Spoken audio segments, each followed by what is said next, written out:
Greetings, everyone. I'm John Lazarou, host of GBMC Facebook Live program, To Your Health. Okay, so today is Valentine's Day. That's right. So a lot of couples, they give each other flowers or candies. They go out to dinners.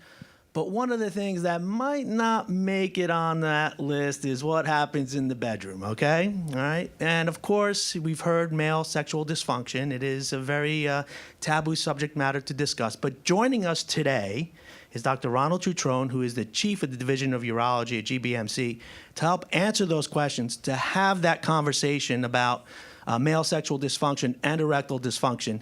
So thank you for joining us today, and thanks for being here in the audience and you at home. Dr. Cutrone, welcome again. I know we had you here a few months ago, but we always love it when a physician can come back and address questions to the Facebook friends and our audience as well. So welcome back, and thank you for joining us. Well, thank you, John, and it's a pleasure to be here. Thank you all folks for coming today. And I first want to give a shout out on Valentine's Day to my lovely daughter, Katie, who's working in Brooklyn for Vice News, and I know she's often on Facebook. And since the topic today is erectile dysfunction, Katie, you could get off Facebook right now. Thank you. Okay, so male sexual dysfunction, right? we see the ads mostly focus on erectile dysfunction, but let's be frank. That's not a subject matter that men really want to talk about, okay? It's very taboo. They feel like it's embarrassing. What advice do you have to someone that's thinking, okay, I think something's not right here? So, yes, it's a very sensitive topic, but this is actually one case or condition where I'm a kind of a fan of direct-to-consumer advertising with all the TV, because it's raised awareness and made it something that's more comfortable for men and couples to discuss. So really what my advice is, talk about it. But talking is always good, whether you're talking politics, medicine, religion, whatever. Talk about it. And you first have to first define what is male sexual dysfunction. You hear the terms thrown around a lot, and the term we use is ED, which is erectile dysfunction. And simply, it's the inability to achieve or maintain a rigid erection that's satisfactory to complete sexual intercourse. So what do you think might be some of the causes of sexual dysfunction in men? I mean, a lot of people say sometimes it's psychological, but let's talk about what are the health and medical causes of ED or male sexual dysfunction? That's a broad question with a big answer, and I'll try to simplify it and in terms everybody can understand, but it's a very complex issue, and it's multifactorial. The fact that somebody may suffer from erectile dysfunction, automatically there's going to be psychological impact from it. But the fact is that most of it is physical, or what we call organic causes, such as cardiovascular disease is one of the most common. And that would include high blood pressure or hypertension, atherosclerotic disease or hardening of the arteries, hyperlipidemia or high cholesterol. A very common organic cause is diabetes, whether it's insulin-dependent or diet-induced diabetes, obesity. There are factors that can be self-inflicted, such as smoking is a big cause, depression, alcoholism, recreational drug, as well as prescription drugs can often be a cause of erectile dysfunction. There are neurologic disorders, Parkinson's, peripheral neuropathies. There are endocrine disorders such as thyroid diseases or prolactin disease, which is a pituitary tumor. And also men can suffer from low testosterone, what we call hypogonadism. So most are organic, but there are also psychological disorders. Joining us today again is Dr. Ronald Cutrone, Chief of the Division of Urology at Greater Baltimore Medical Center. Dr. Cutrone, if there is someone out there, if there's a man out there who would want to come in and get checked out, what's the best way to reach you or your colleagues at Chesapeake Urology? So it's real easy to call us. You could just go to our website, ChesapeakeUrology.com, and there's a number listed there. We have an 800 number. We have 23 offices throughout the entire Maryland area. There's over 70 urologists, but we do have certain urologists who specialize in erectile dysfunction. But really, most urologists in our group can handle that, and it's very easy to call and get an appointment with us. So you talked about some of the causes. Let me ask you this question: how is it diagnosed, and what are some of the ways or tests that are there to evaluate sexual dysfunction in men? Sure.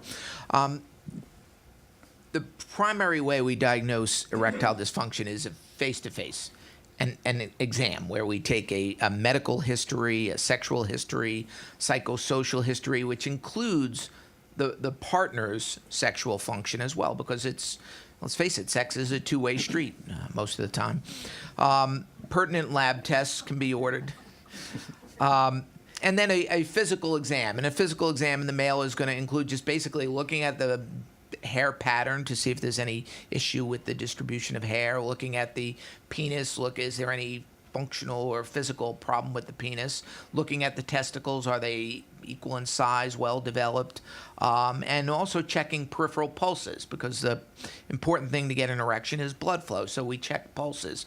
But that's a pretty brief physical exam, but the history is the most important source. I'm glad that you mentioned the partner aspect, because later on today on Greater Living with Mary Beth and Don Scott, we're going to have your colleague Karen Boyle on talking about female sexual dysfunction. So please, if you have the time and you can, stick around for that one. I think it's going to be very informative, because I know Dr. Boyle, she's got a lot of good knowledge there. Real quick, what is how is it treated? So, okay, you identify it. Here's the problem. How do you treat male sexual dysfunction? So there's host treatment, but I should have mentioned in the testing, the standard test that we use and we administer during a history is called the IIEF, or International Index for Erectile Function. It's a very simple 5-question, it's a validated questionnaire. It's what we use when we're looking at treatments to see how effective they are. That's the litmus test, is the IIEF, a simple 5-question, and it involves how confident are you that you're going to get a rigid erection? Are you able to maintain that erection? How often are you able to complete the act of sex? So 5 questions, and it's scored 0 to 25. That's our greatest tool in evaluating it. We will look at certain labs: testosterone, hemoglobin A1C to check for diabetes, a thyroid panel, a blood test called prolactin looking for a pituitary tumor sometimes we'll get. We can do vascular testing where we use a Doppler to see if there's good blood flow to the penis. And sometimes we will monitor men at night to see if they're getting nocturnal erections, because that's important. Now, if somebody comes to you and you diagnose them with erectile dysfunction, there's a menu of how we would treat it. And the simplest thing is a mechanical device called a vacuum erection device. And it's a large cylinder or tube that you put over the penis, and you have a pump that draws air out of the tube, creating a vacuum. That vacuum will pull blood into the penis, and then we place a constriction band, like a rubber band, around the base, and that traps the blood within the penis. Very simple device. We'll use it a lot in men who have had recent surgery, like a common cause is men who are treated for prostate cancer and have a radical prostatectomy. We'll start them off with a vacuum erection device just to get blood flowing to the penis. Barring that, our first line, and one of the greatest developments in urology, are called the Pde Inhibitors, and they're pills that are used to treat erectile dysfunction that basically increase blood flow to the penis. And the first one developed was Viagra, and then we have 3 other ones, including Levitra, Stendra, and Cialis. And they're all very similar to each other. The only distinction I'll make is Cialis has a longer half-life. So it's an 18-hour half-life. So when you take a Cialis, you can expect to get 2 days out of that pill, while the other 3 pills have a shorter half-life. But they all basically do the same thing, and no one has been proven to be better than the other. Joining us today again is Dr. Ronald Citrone, Chief of Division of Urology at GBMC. For all of you watching at home and our audience members, if you have any questions, please feel free to submit them in the comment section, or due to sensitivity issues, if you want, you can private message us as well, and we'll do our best to get your question to Dr. Citrone to get an answer. Dr. Citrone, you mentioned Cialis, Viagra. Please, for our audience, reinforce the message that before any of this happens, that they need to talk to their primary care physician or their doctor before they maybe come and see you or after it's prescribed. Can you just please reaffirm that message, how important it is that you guys work, urologists per se, and the primary care doctor are really the two groups that have to help here? That's really important, John, and it's a great point.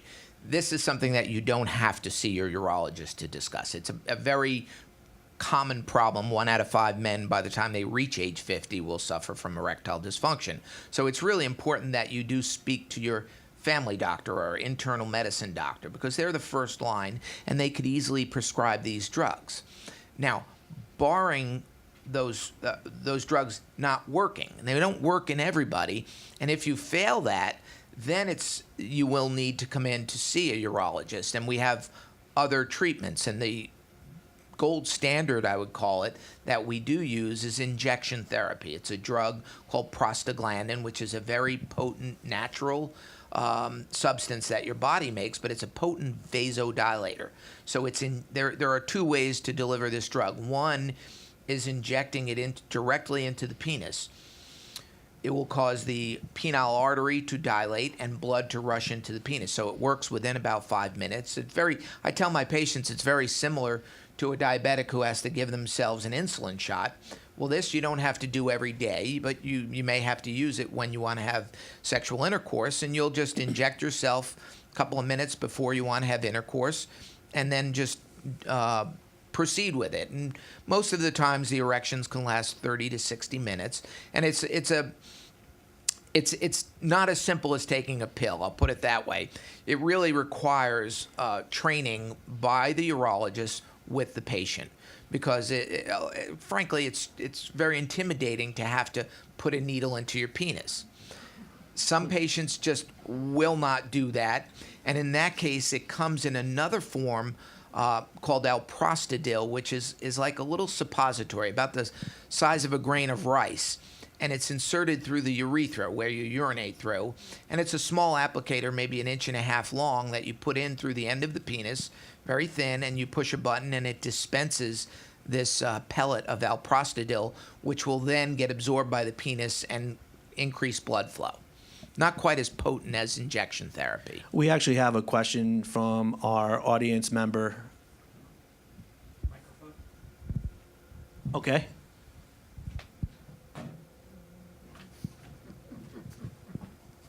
Sorry, John. Yes, doctor. I'm a patient of your practice, and it's been explained to me that the variety of pills that you described, they work differently in different people from time to time.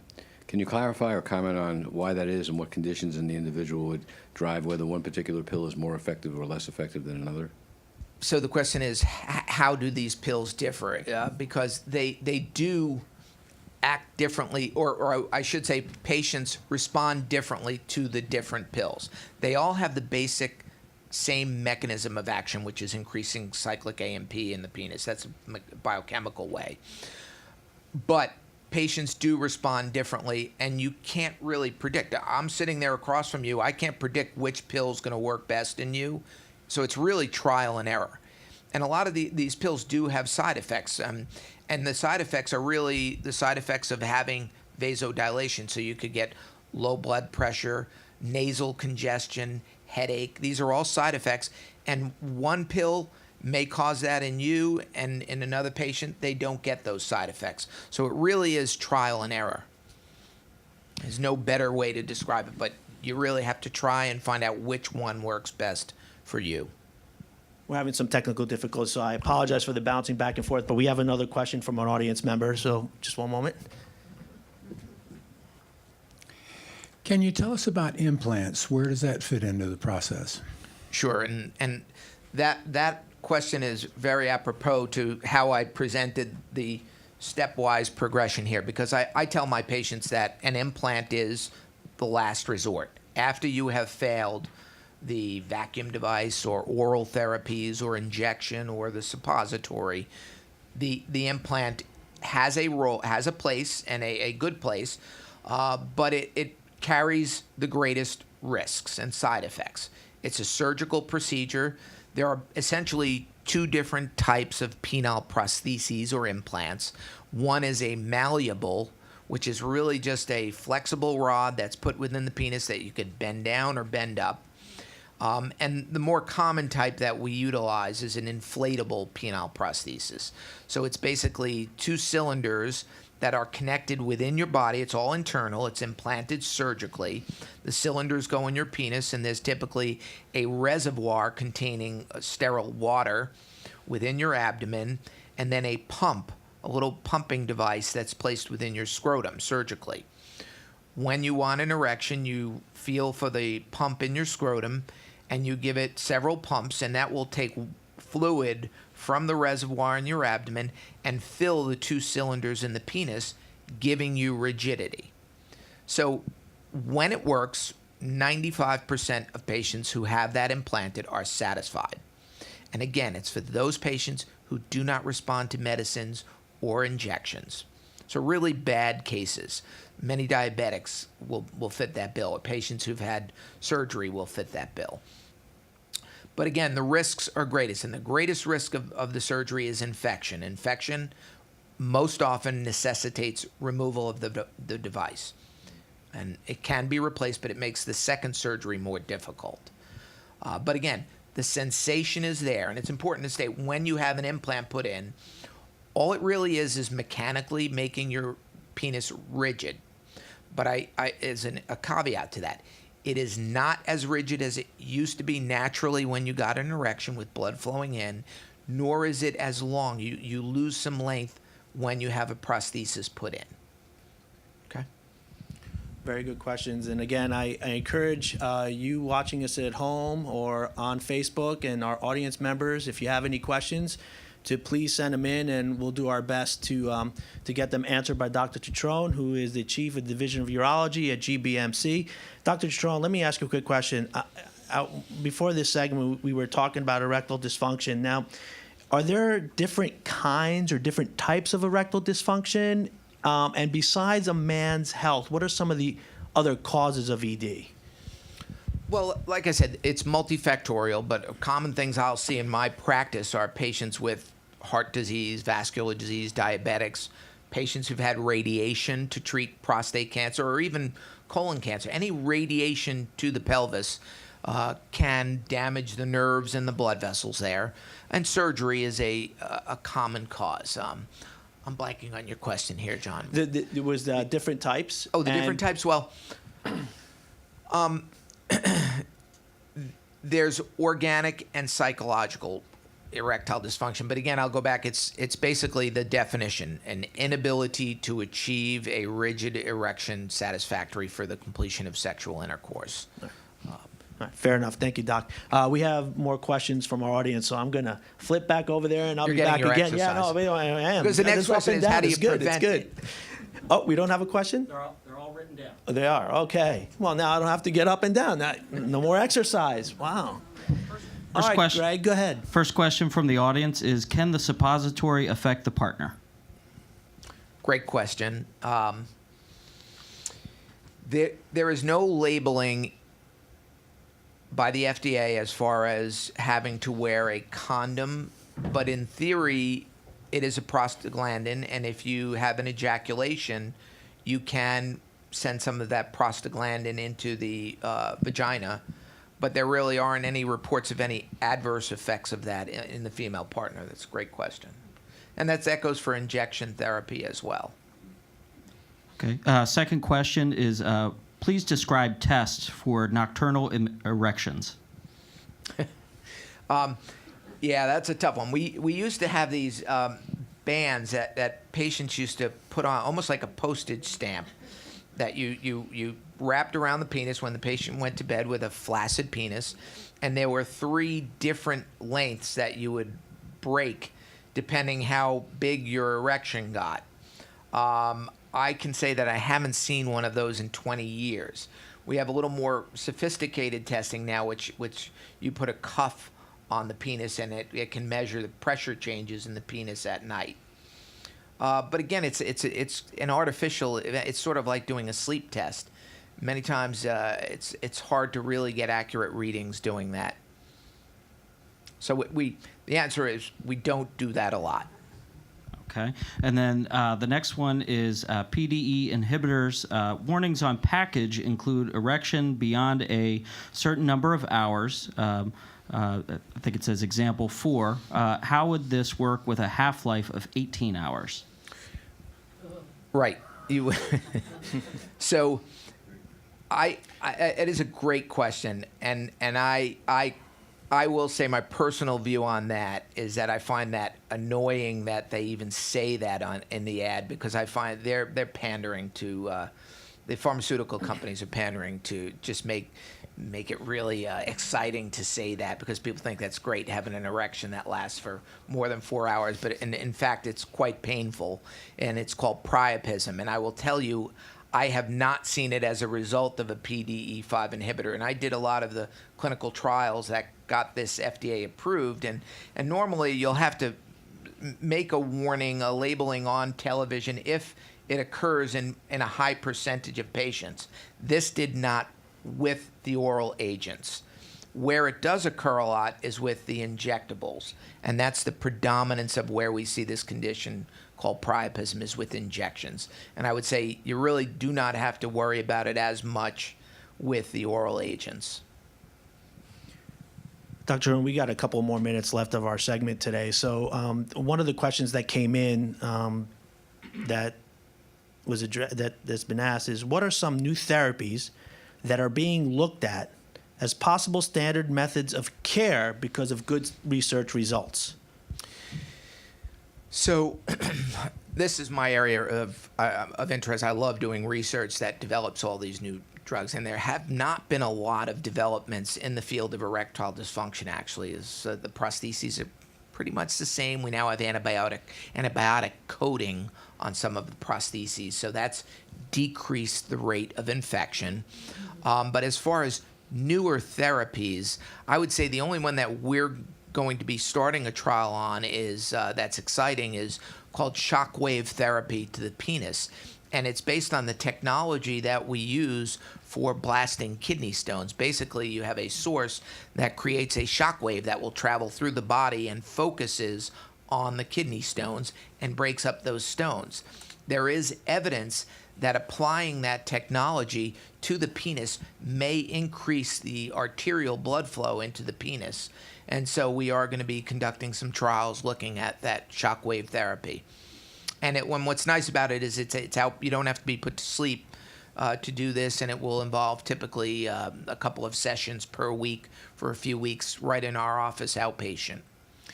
Last question, and we'll make it a quick one. Is there any special diet or healthy foods or foods that can help in the area of sexual dysfunction or erectile dysfunction? Great question. And I tell all my patients this, and I spend a lot of time counseling my patients, because what I tell them is, and this applies to cancers, your overall and general health. As you saw, diabetes and obesity are risk factors.